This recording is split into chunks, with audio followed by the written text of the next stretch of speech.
covering every county. This is your statewide newscast, Arkansas Today. Good afternoon, I'm Mallory Brooks. Thanks for joining us for Arkansas Today on this Thursday afternoon. An explosive meeting at the White House between President Trump and Democrats goes south. They were supposed to be talking about the situation in Syria. Instead, House Speaker Nancy Pelosi ended up walking out. Tracy Potts has more. House Speaker Nancy Pelosi walked out of a meeting with President Trump on Syria. It's concerning to me of her behavior and her actions is just unbecoming. Democrats saw it differently. He was insulting, particularly to the speaker. She kept her cool completely. Pelosi claims the president was annoyed that a majority of Republicans joined them to condemn his pullout of American troops. What we witnessed on the part of the president was a meltdown. Sad to say. The president tweets Nancy Pelosi needs help fast. She had a total meltdown, a very sick person. Bottom line, there was no consensus on what's next. Vice President Mike Pence is in Turkey trying to broker a ceasefire.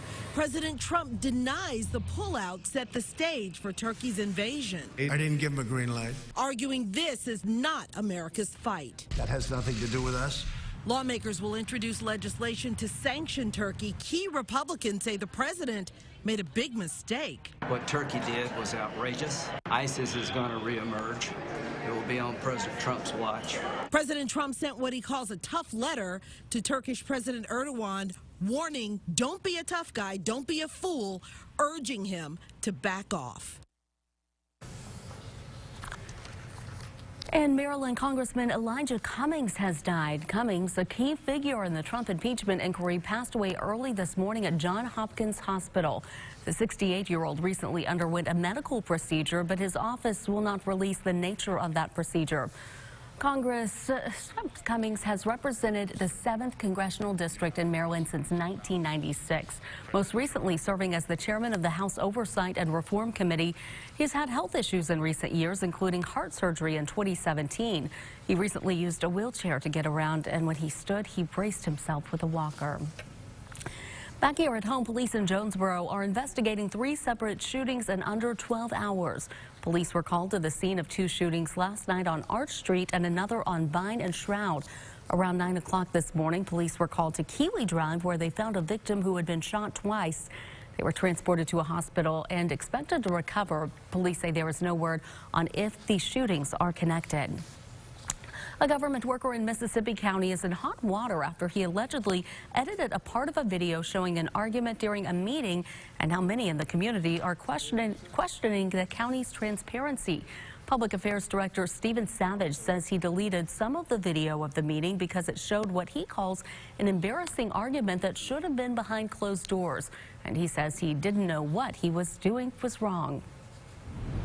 There is no rule book. There is no training for it. I mean, I took a public information officer course. Most of my experience comes from my past PR training. The county judge suspended Savage for 1 week without pay. The next story comes with a warning. It may be difficult to watch for some viewers. Abandoned animals are a big problem across Arkansas, and a dog in Magnolia is highlighting the issue and the consequences that many pets suffer. His name was Charlie. Sadly, Charlie died this week. Officials believed he was dumped at a state park. When they found him, he weighed 34 pounds, about half of what he should have. Animal advocates say most abandoned pets don't survive. We've made dogs dependent on us through breeding, and they're not like a fox or a coyote can get out there and fend for itself. These guys are dependent on us, and we drop the ball. Though Charlie did not survive, his rescuers hope his story will send a strong message to those thinking of dumping their pets.